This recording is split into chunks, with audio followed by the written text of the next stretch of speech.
완전 정치, 경제, 사회, 군사, 외교, 문화, 교육, 언론까지 완전히 장악했다고 보는데 어떻게 생각하세요? 그러니까 그건 여러 가지 측면에서 이야기할 수 있는데 우선 그 지난 헌법재판소 때 윤석열 대통령이 직접 발언을 통해서 이번에 그 뭡니까 이재명 그 더불어민주당에서 예산을 삭감했지 않습니까?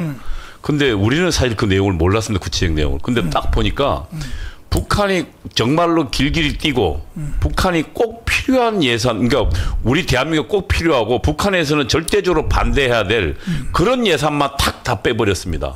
뭐 예를 들면 우리는 지금 북한이 미사일을 쏘면 이지스함에서 그것을 추적해서 하거든요. 미사일을 쏘아서 격추시킨단 말입니다.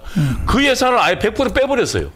그 다음에 드론 애들이 북한이 띄우면 지금은 우크라이나 전쟁에서 아시다시피 드론 그거 가지고 지금 전쟁 벌이지 않습니까?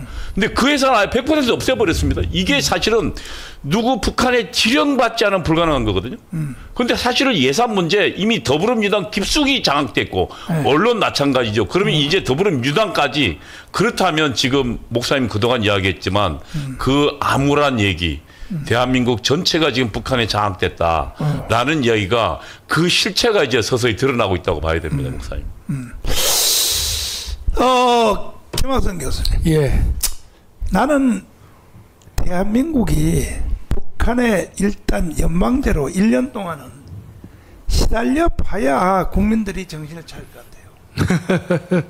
제2의 6.25 같이 예. 한번 겪어봐야. 예.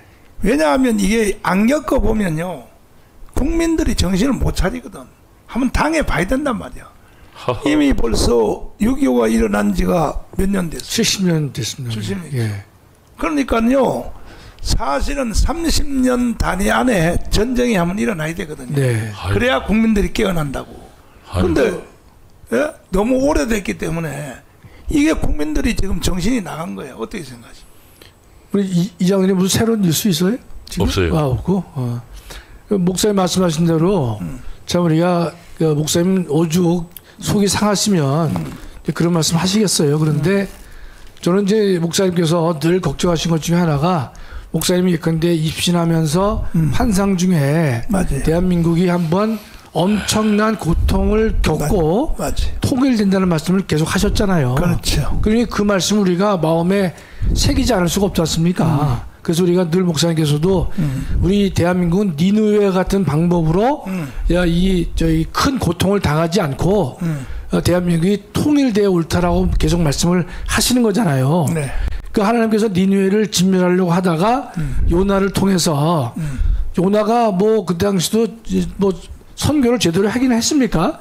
하루 반나절 다니다가 했는데 그래도 그런 기도를 통해서 회개를 통해서 니느웨가 바로 서게 된 그 사례에 따라서 대한민국이 엄청난 고통을 당하지 않고 대한민국을 바로 세우기 위해서 목사님도 늘 뒤에 기도하시고 노심초사하시는 건데 전 그래서 그래도 이제 우리가 그 방법을 목사님 원칙으로 해서 목사님이 힘드시지만 우리 대한민국 국민들을 깨우치고 이끌어 가셔야 되지 않겠나. 예, 근데 우리가 솔직히 그런 마음도 있습니다. 이거 한번 고통을 당해봐야, 예? 당해봐야, 예, 근데 정신 차리지. 그러면서도 우리 그런 북한에 의해서 어려움 당하는 그 고통이 실로 말로 닿을 수 없는 고통이 될 수 있기 때문에 그래도 그거를 피하면서 어떻게 깨닫는 방법을 우리가 추구해야 되지 않을까 이런 생각은 이제 하는데 저는 근데 목사님의 그 안타까운 심정은요 저도 뭐 100% 동의해요. 저도 집에서 우리가 박권서 얘기할 때 보면 야 이거 한번 혼나야 봐야 돼. 그런 생각하지만 그래도 그래도 이 나라에서 좋은 의견을 말해야 되는 예컨대 리더십을 갖고 있는 사람들이라면 어떻든 대한민국 이 국민들이 가장 덜 고생하면서 정신을 차리는 방법으로 우리가 이걸 가야 되지 않을까 이런 이제 생각을 하게 된 거죠, 목사님. 네. 예. 우리 황정은 장군님, 북한이 남침을 할 수 있을까요? 북한이 군사력으로는 저는 남침 못한다고 봅니다. 지금은 뭐 이 전쟁에 대비하는 것은 우리가 억제력이 충분히 있다고 봅니다. 지금 현 상황에서 한미 동맹하고 또 한미일 공조체제에서 우리는 다 보고 있기 때문에 북한이 그렇게는 못합니다. 또 김정은이가 그거는 못합니다. 지금 가만히 놔두면은 네. 남한에서 잘 하고 있는데, 예? 지금 북한에 지령받고 있는 놈들이 잘하고 있는데 이제 예? 뭐하러 저 모험을 합니까? 예. 근데 이제 목사님 정말 목사님 늘 말씀하시듯이 우리 좀 국민들이 한번 고생을 해봐야 된다는데 제가 늘 말씀드리지만은 사람이나 기업은 개인적이나 기업 조직적으로도 뭐 7.8개 할 수 있습니다. 7번 쓰러져도 또 어떻게처럼 일어날 수 있는데 국가는 그렇지 않거든요. 만약에 우리가 연방제로 넘어갔다. 뒤엎을 수 있습니까? 없습니다. 예?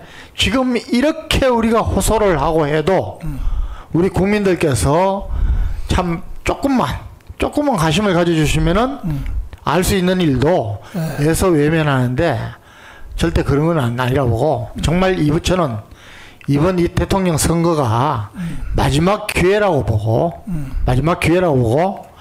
우리 국민들이 정신 차리고 목사님 말씀하시는 우리 저항권 1000만 서명의 1000만을 보여줘야 됩니다. 보여줘야 됩니다. 예. 우리 이동훈 교수님. 예.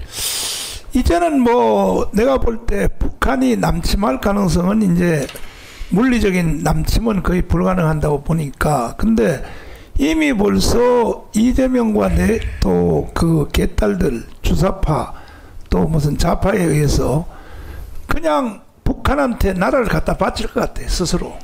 그러니까 지금 베트남도 무너질 때 사실은 월맹의 남침 이전에 그 전에 베트콩들이 있었거든요.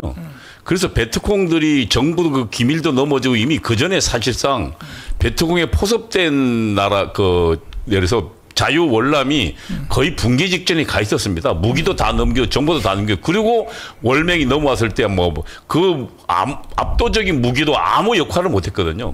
지금 북한은 바로 그와 같은 그 전략을 원용하고 있습니다.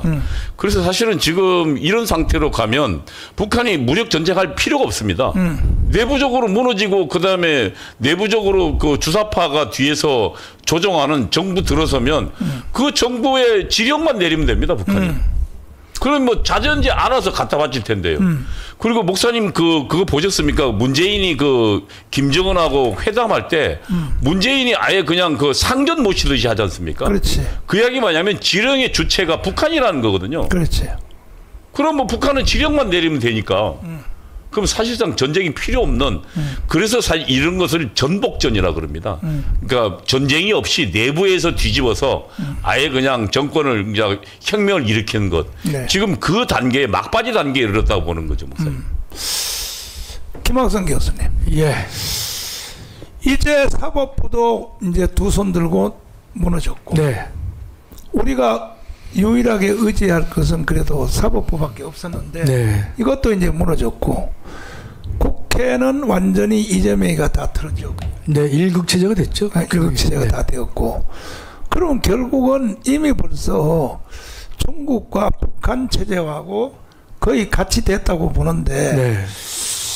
그래서 이번 토요일 날 네. 우리가 이게 1000만 명이 가문광장에 모여서 네. 국민 저항권을 발동하는 것 외에는 다른 방법이 없어요. 방법이 없죠. 네. 그러니까 국가 권력이 완전히 이제 그러니까 이제 불법화되고 있고요. 그다음에 헌재도 다 먹혔죠. 대법원이 두 손만 든 게 아니라 두 발까지 들었어요. 그러니 지금 이제 민주당에서요. 조희대 대법원장하고 대법관 12명을 청문회 열겠답니다. 저는 살다가 이런 거 처음 보거든요. 아니 그러니까 이번에 대법원장 했던 분이 사표냈어요? 아직 안 냈습니다. 안 냈어요? 네. 근데 사실 임기 얼마 안 남았죠. 얼마 안 남습니다. 네. 근데 아니 대법원이 근데 633이라고 하는 그 대원칙 선거법은 다른 재판보다 우선해서 신속하게 처리해야 된다고 법에 돼 있거든요. 그래서 633을 지키려고 노력한 대법원장의 그 판단에 대해서 민주당이 지금 예컨대 청문회 하겠다. 그다음에 대법관 12명 증인들을 불러서 하겠다. 이건 완전히 대법원을 가지고 노는 거죠, 목사님. 근데 결국은 이것을 해결점을 찾아야 되는데 예. 저는 그 개인적으로 4.19 네. 4.19 혁명했잖아요. 네. 5.16도 혁명이잖아요. 예. 4.19, 5.16으로 혁명으로 맞짱뜨지 아니하면 이 나라는 이미 벌써 끝난 나라라고 생각하는데 어떻게 생각하세요? 맞습니다. 지금은 제가 올 때도요. 우리가 이제 저항 그럴 때 적극적 저항으로는 잘 그런 말 잘 안 하거든요, 목사님. 왜냐면 이제 우리가 뭘 기물을 부수고 뭘 공격을 하고 이런 저항은 우리가 말을 하지 않지요. 잘못하면 이제 그게 뭐 무슨 선동이 될 수 있기 때문에. 그러나 지금의 대한민국에 흘러가는 꼴을 보면요. 1,000만 또는 2,000만이 모여서 목숨 걸고 나라를 지키고 또 이 파괴된 헌정 질서를 회복하는 그 일에 우리가 이 맨손을 불끈 쥐고 일어나서 행동할 때가 아닌가라는 생각을 제가 네. 요즘 저도 하게 됩니다, 목사님. 네. 네.